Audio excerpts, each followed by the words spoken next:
Boa tarde, irmãos. Vamos ao estudo então da terceira palavra da cruz, a palavra de afeição, e o nosso texto base está em João, capítulo 19, versículos 25 a 27, diz o seguinte: E junto à cruz de Jesus estava sua mãe e a irmã de sua mãe, Maria de Cleofas e Maria Madalena. Ora, Jesus, vendo ali sua mãe e que o discípulo a quem ele amava estava presente, disse à sua mãe: Mulher, eis aí o teu filho. E ao discípulo: Aí está a sua mãe. Daquela hora em diante, o discípulo a recebeu em sua família. Maria era alguém que estava já familiarizada com o sofrimento, assim como Jesus. Se nós pensarmos, desde o momento em que ela recebeu a notícia que seria mãe, sem ter se casado, sendo ainda noiva, tudo que significava naquele contexto, a gente pode começar a perceber todo esse sofrimento pelo qual ela passou, mesmo tendo esse privilégio de ser a mãe do Salvador. E é muito bonito observar como ela foi submissa a toda essa vontade de Deus para a vida dela. Ela passou por várias aflições. Pensa a aflição que pode ter sido gerada no seu coração quando não tinha nenhum quarto na pousada para que ela pudesse gerar o seu filho, nenhum lugar para colocar o seu bebê recém-nascido, a não ser uma manjedoura. Que angústia que deve ter sido ficar sabendo do desejo de Herodes de matar todas as crianças, porque estava perseguindo o seu filho, o nascimento do Messias. Que transtorno ela ser forçada a sair do seu lugar, viver num país estrangeiro, vários anos pela terra do Egito. O quão difícil deve ter sido ver o seu filho sendo desprezado, rejeitado por todos os homens. Aperto, ver o seu filho sendo odiado, perseguido pela sua própria nação. E o que deve ter significado experimentar aquele momento de angústia na cruz, estar ali permanecendo junto da cruz de Jesus enquanto ele passava por todo aquele sofrimento. Se Cristo foi um homem de dores, será que não foi ela uma mulher de dores? Aqui nesse texto que nós lemos, a gente pode experimentar o coração de uma mãe. Ela era a mãe daquele homem moribundo. Aquele que estava agonizando na cruz era o seu filho. Ela foi a primeira que beijou aquela testinha que agora estava sendo coroada com uma coroa de espinhos. Ela foi a primeira que guiou aquelas mãos, aqueles pés nos primeiros movimentinhos de bebê. Ela foi quem embalou aquele bebê Jesus nos braços que agora estava se contorcendo na cruz e ela nada podia fazer. Nenhuma mãe jamais sofreu como ela. Os discípulos tinham desertado, os amigos tinham se esquecido dele, a nação estava desprezando, mas a sua mãe permanecia ali, aos pés da cruz. Mesmo ela estando no seu incrível papel de mãe do Salvador, em nenhum momento ela saiu dos pés da cruz para ir lá assumir um papel de destaque. Não, ela ficou junto dos outros, aos pés da cruz, entendendo que ela era como qualquer um dos outros pecadores que precisava daqueles últimos momentos de Jesus. Ela entendia a importância do que estava acontecendo. Ela não estava ali para ajudar Jesus naquele momento, mas também para ser redimida. Ela também precisava de perdão. E aí o texto traz que vendo Jesus, a sua mãe ali, e que perto dela estava o discípulo a quem ele amava, ele disse: Mulher, eis aí o teu filho. Depois disse para o discípulo: Aí está a sua mãe. E desde aquela hora o discípulo recebeu Maria em sua família. É interessante nós notarmos que ele não chama aqui mãe, não chama Maria de mãe. E inclusive em nenhum momento da Bíblia nós vamos observar Jesus fazendo isso, chamando Maria de mãe. Talvez porque ele já soubesse toda a idolatria que ia acontecer em torno da figura de Maria. Chamá-la de mulher não é nenhuma atitude de desrespeito, em momento nenhum. Era só para lembrar a natureza divina dele e a natureza humana dela, que ela foi apenas um veículo humano para que o Salvador pudesse ser trazido à terra. E esse momento onde ele diz para o discípulo a quem ele amava, e nós sabemos que era João, ele diz: aí está o seu filho. Nós começamos a ver profundo exemplo de como Jesus foi plenamente perfeito em tudo que ele viveu aqui na terra. Um exemplo para que os filhos honrem os seus pais. E aqui eu quero trazer a nossa primeira reflexão com relação a essa palavra na cruz. Provavelmente você que está me assistindo, mesmo sendo uma pessoa adulta, ainda tem o seu pai ou a sua mãe vivo. E como você tem tratado os seus pais? Você verdadeiramente tem honrado os seus pais? Esse exemplo de Jesus na cruz que nós acabamos de ver, por acaso te deixa envergonhado? Pode ser que você seja jovem, com muito vigor, e seu pai já esteja, sua mãe, de cabelos grisalhos, doentes, mas Provérbios 23:22 nos lembra o seguinte: não desprezes a tua mãe quando esta vier a envelhecer. Pode ser que você seja rico, seus pais sejam pobres, então você não pode nunca deixar de prover para eles. Pode ser que eles vivam em outra cidade, em outro estado, uma terra distante, e você não pode ser negligente com eles, deixando de cuidar deles só por estar distante. São obrigações sagradas descritas na Bíblia. Esse mandamento não deixou de ter força para você depois que você deixou de ser uma criança ou adolescente. Honra o teu pai e tua mãe. Mas nós ainda vemos uma coisa muito importante nessa situação. Aqui nós vemos Jesus deixando esse cuidado de Maria nas mãos do seu discípulo João. Jesus, dentro de todos os sofrimentos que ele passou nas mãos de Deus, uma das partes piores do seu sofrimento, eu acredito que tenha sido o abandono por parte dos seus apóstolos. O Senhor Jesus tinha avisado os discípulos dessa covardia que eles fariam. Mateus 26:31 traz: então Jesus lhes disse: todos vós essa noite vos escandalizareis em mim, porque está escrito: ferirei o pastor e as ovelhas do rebanho se dispersarão. E não apenas Pedro, mas todos os apóstolos afirmaram que estavam determinados em permanecer do lado do Senhor Jesus. Pedro disse: ainda que me seja necessário morrer contigo, não te negarei. E todos os discípulos disseram o mesmo. Está lá em Mateus capítulo 26, versículo 35. Só que eles desertaram o Senhor de maneira desprezível. E qual foi a razão que eles fizeram isso? Eles abandonaram seu mestre. Por que eles deixaram Jesus sozinho naquele momento de perigo? Eles abandonaram Jesus porque eles ficaram com vergonha de serem achados na companhia dele. Eles julgaram que não era mais seguro estar junto com Jesus. Mas essa covardia, essa infidelidade dos discípulos foi temporária. Mais tarde eles buscaram Jesus lá na Galileia. Depois da ressurreição, Jesus apareceu para eles. Mas não é motivo de alegria a gente perceber aqui nesse texto que um dos 11, mesmo antes da ressurreição, o procurou lá na cruz. Sim, ele foi procurado lá naquele momento na cruz.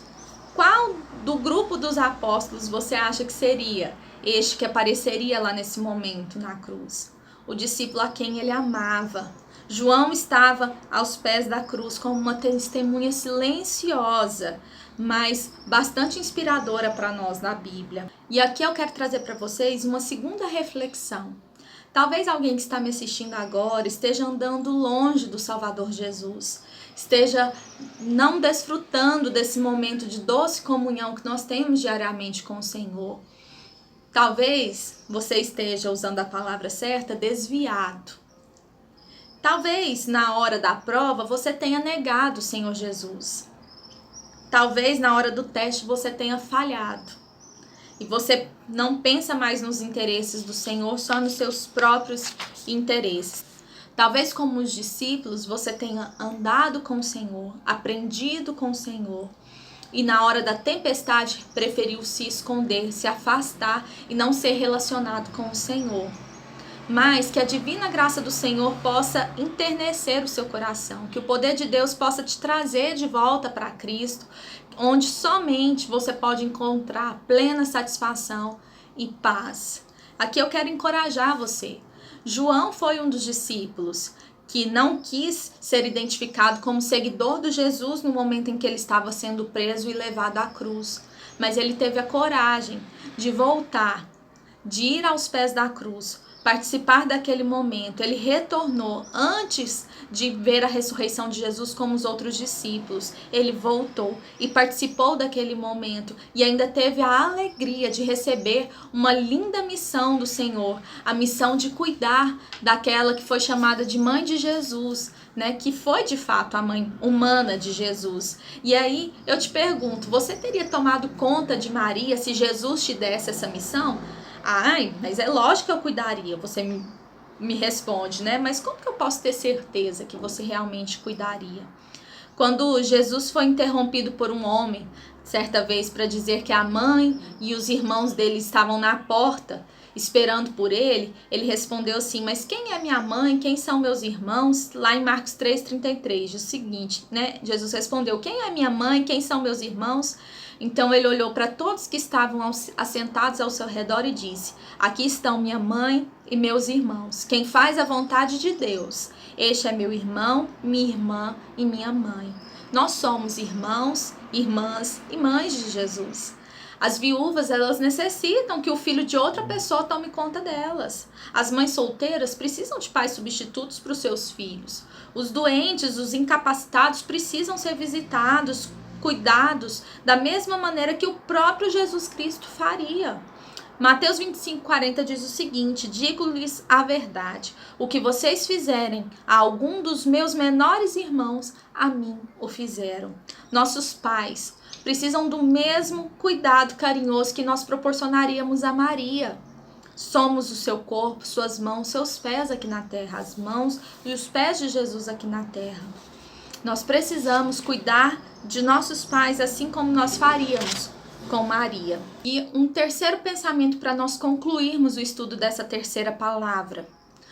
Existe nessa terceira palavra uma lição para que a gente leve muito a sério nos nossos dias atuais. Nenhuma obrigação, nenhuma obra, por mais importante que seja, pode servir de desculpa para nós deixarmos de realizar as nossas obrigações de cuidar daqueles com quem nós temos deveres de sangue.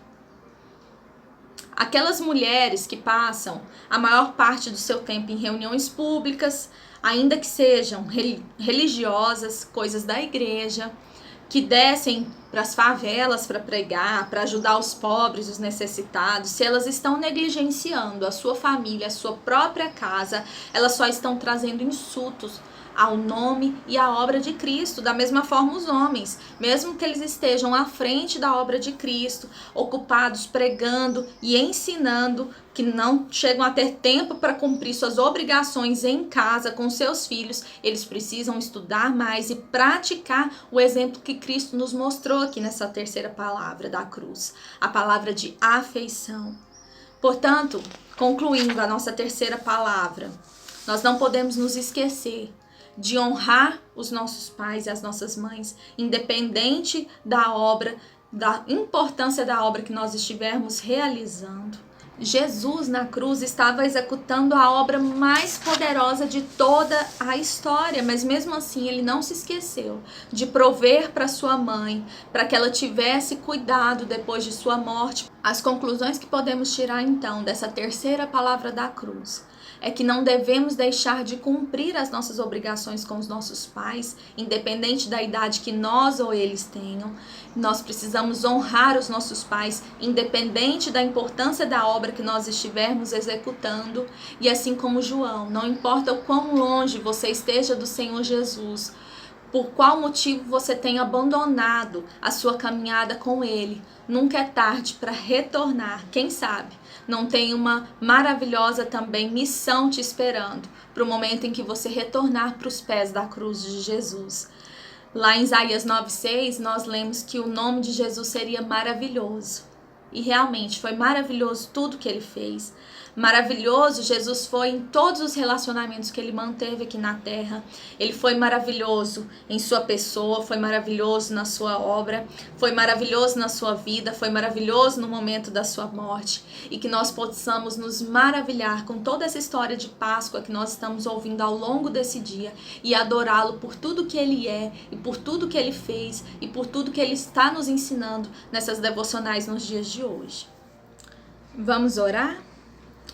Senhor meu Deus, muito obrigada, Pai, por esse dia e por todas essas palavras que o Senhor disse na cruz que tem ensinado tanto ao nosso coração. Obrigado pelas palavras que nós já ouvimos e prepara o nosso coração para as próximas que nós ainda escutaremos nos dias de hoje. Que nós possamos aprender muito com tudo que o Senhor fez naquele momento na cruz. Que com essa palavra que estudamos agora de afeição, nós possamos nos lembrar sempre de honrar os nossos pais, de não colocar nada como mais importante do que os nossos laços de sangue, a obrigação que nós temos com os nossos pais, com os nossos filhos, com os nossos cônjuges, que nós possamos entender a importância de cumprir essas obrigações para não trazer vergonha ao nome e à obra do Senhor. E alcança também, Senhor, aqueles corações que estão tão distantes do Senhor, que o abandonaram no momento da prova, da tempestade, que se esqueceram de tudo que tinham vivido com o Senhor e agora andam tão distantes. Senhor, o Senhor recebeu João com muita alegria, com muito amor, dando inclusive uma missão tão maravilhosa para a vida dele. Que cada uma dessas pessoas que anda distante, ó Pai, não se sinta envergonhada de voltar para os pés da cruz. Não se sinta envergonhada de olhar novamente para o Senhor. Que elas possam entender que o amor do Senhor as aguarda de volta. E abençoa-nos, Deus, com essa mensagem da Páscoa, que a importância desse sacrifício de Cristo na cruz nunca se perca nas nossas vidas. É em nome de Jesus que nós oramos. Amém.